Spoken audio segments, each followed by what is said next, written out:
சில பேர் வட்டியை விளங்குறாங்க, வட்டிங்கிற ஒரு சின்ன பாவம் மாதிரி நினைக்கிறாங்க. வட்டினா என்ன, ஒரு பொய் சொல்ற மாதிரி, ஒரு கோல் சொல்ற மாதிரி, ஒரு 100 கிராமுக்கு பதிலாக 75 கிராம் கொடுக்குற மாதிரி ஒரு சின்ன அளவில் நடக்கக்கூடிய ஒரு ஃப்ராட் இருக்குல்ல, அந்த ரேஞ்சில் தான் வட்டியை வச்சு பார்க்குறாங்க.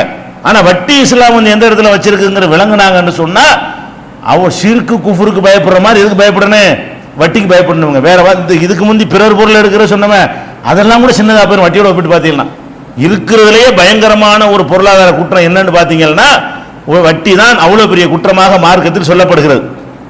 முதல் வட்டியை பற்றி இஸ்லாம் என்ன சொல்லுது, திருக்குறள் அல்லாஹ் சொல்லி காட்டுகிறான், அல்லதீன யக்குலுன ரிபா லா யகூமுன இல்லா கமா யகூமுல்லதி யதஹபத்துஹு ஷைத்தானு மினல் மஸ். வட்டியை வாங்கக்கூடியவர்கள் மறுமை நாளில ஷைத்தானால் தீண்டப்பட்டவர்களை போல என்ன செய்வார்கள், எழுந்திருப்பார்கள். ஏன் அப்படி எழுந்திருப்பார்கள் என்று சொன்னால் ذَلِكَ بِأَنَّهُمْ قَالُوا إِنَّمَا الْبَيْعُ مِثْلُ الرِّبَا. வியாபாரமும் வட்டி ஒன்று போல தான், இது வியாபாரமும் வட்டி ஒன்று தான். அதுலேயும் என்ன செய்யறோம், 10 ரூபாய்க்கு எங்கே 11 ரூபாய்க்கு விற்கிறோம், இதுலையும் 10 ரூபாய்க்கு கொடுத்துட்டு 11 ரூபாய் வாங்குறோம், ரெண்டு ஒன்று தானே.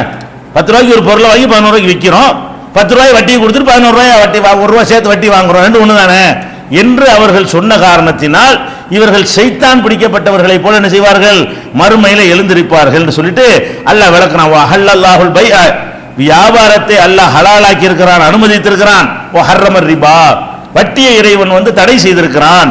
ஃபமன் ஜாஅஹு மௌஇலத்தும் மிர் ரப்பிஹி, யாருக்கு இறைவனிடமிருந்து இந்த அறிவுரை கிடைத்து, இந்த போதனை வட்டியை ஹராமாக்கி இருக்கிறான் என்ற இந்த போதனை, இந்த அறிவுரை கிடைத்து ஃபன்தஹா, இப்போதிலிருந்து விலகிக் கொள்கிறாரோ ஃபலஹு மா ஸலஃப், இதுக்கு முந்தி அவர் சம்பாதித்து அவருக்கு உரியது.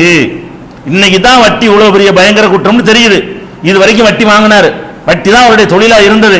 இன்னைக்கு தான் என்ன செய்யறாரு, இவ்வளவு பயங்கரமா சாதாரண நினைச்சு வாங்கிட்டானுங்க அப்படின்னு இன்னைக்கு திருந்தி இனிமே வாங்க மாட்டேன்